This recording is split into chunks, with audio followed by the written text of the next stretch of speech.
experiment on it, on leaf.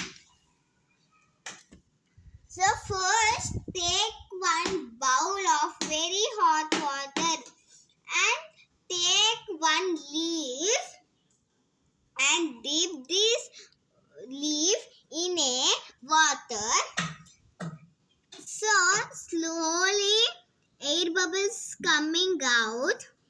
We can see air bubbles because they are holes on it. So these are stomato.